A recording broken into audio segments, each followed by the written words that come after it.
So, Paper Mario's direction has taken a sharp turn away from its roots. There seems to be a lack of total understanding about why the previous games were so loved, and the RPG focus is being scrapped away because Nintendo doesn't want two Mario RPGs. At this point, it's best to start doing something about this, rather than simply talking about new stuff we hear about Color Splash. If you're a Paper Mario fan and loved what the previous 3 games had to offer, then I'd strongly recommend following along with this video. I'm presenting some solutions to help you voice your concerns and get the word out. And before you ask, yes, they do pay attention. Probably not to the extremely detailed extents you'd think, but they do. Before I offer the video's primary solution, I'd like to take the time to introduce you to this Reddit post. It does a great job of outlining what can be done to get Nintendo to listen to fan concerns. I will put the link to the post in the description, but I'll summarize it. If you're willing to buy Color Splash, then don't pre-order it, wait a while before buying to avoid being counted in initial sales, and consider buying it used. Be sure to submit reviews, eShop ratings, and spread the word about your criticisms. When submitting stuff like reviews, make sure you're as clear as possible, so that there's absolutely no miscommunication, or any chance of Nintendo not knowing why you liked or disliked something. If you're supporting Paper Mario in general, support the Virtual Console releases, talk about the series via social media, and submit reviews for the earlier games via eShop or sites like Metacritic or something. If you bought Sticker Star and didn't like it, then submit ratings on the eShop. Generally, I'd still go check out that Reddit post in its entirety for a full rundown. Now that we have that out of the way, let's talk about the video's next solution, a monthly Paper Mario Appreciation Day. On a certain day of each month, fans will take to social media and even Miiverse to express their love for the previous games of the series.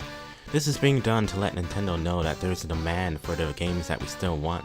The primary objectives of this is to clearly and concisely communicate why we love the previous games, what we want to see from the newer ones, not fan ideas but in general terms, and demonstrate how much we love these games.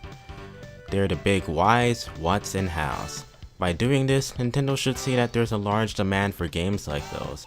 By simply having this daily appreciation event, we don't really gain a negative stigma, because in the end, we're simply showing our love for the series.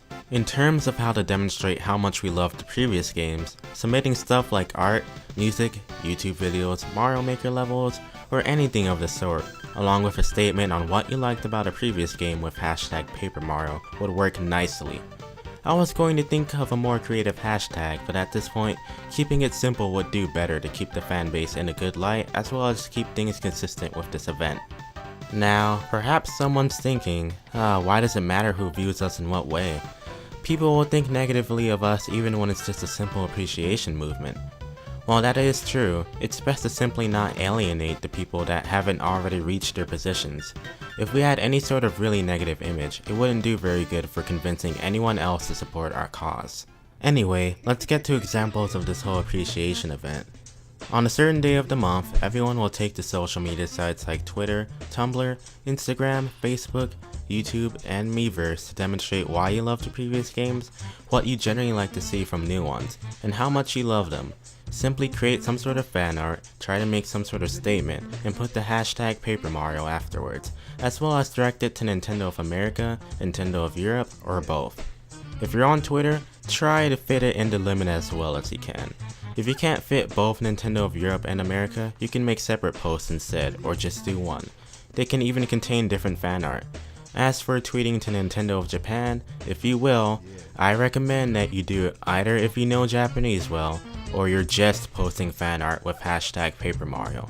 Google Translate is not a good idea. I'm not too familiar with Instagram, Tumblr, Facebook, or certainly YouTube, so try to emulate this layout as much as possible. In this example tweet, I've included a Mario Maker level. Your post can include stuff like artwork, music, animations, YouTube videos, Mario Maker levels, Miiverse posts, Miiverse artwork, t-shirt designs, Lego creations, and basically stuff like that. If you can't really contribute with fanworks for some reason, then your post can simply not include any, and focus on the statement instead. I'd just recommend that you come up with something if you can. Once again, don't be rude about it. No matter what, having the fanbase being viewed as whiny or a bunch of jerks due to a lack of respectful action will not help us at all. people would be more willing to listen to us if we weren't so disrespectful, which is also why this is an appreciation day, rather than a let me tell you why you're doing it all wrong Nintendo day. Our image is important here, so once again, none of this, she's still human, but this instead. So, you may or may not be wondering about the communities available that center around Paper Mario. I will tell you anyway. Over at Reddit, there's a subreddit under the name Paper Mario. I frequent the place myself. You could always use more members. My second recommendation is the Mario RPG Universe forums. I haven't been there myself, but it does contain sections for Paper Mario and seems to be somewhat active, so there's another option.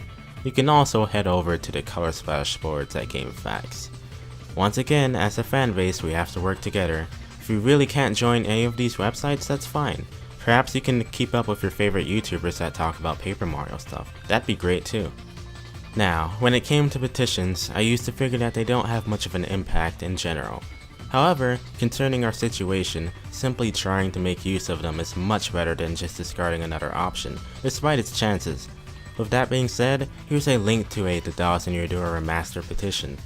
This should help with showing Nintendo that there's a demand for those type of Paper Mario games, as well as the remaster itself. I'll leave a link in the description. It could definitely use your support. So, if you're new to this whole thing, or not, you can stay up to date on some of the information that we obtain every now and then.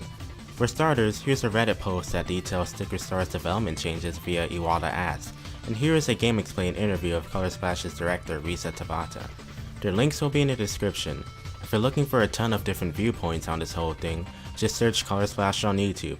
Done. As a fanbase, it's important that we band together and at least try to do whatever we can to get Nintendo to change their minds. This is the series that we all care about. Obviously, there's a chance that Nintendo won't change their minds, but I'd rather try anyway, rather than watch the series go down this path. Now, here's a rundown. The date for the first event will be on July 30th, which is a Saturday. Hopefully everyone can prepare enough fanworks by that time. Thank you for listening. If you'd like to help, please try to spread the word as much as you can. We have to do this together. If you aren't really interested in supporting this right now, I hope we can convince you eventually. Thanks for watching.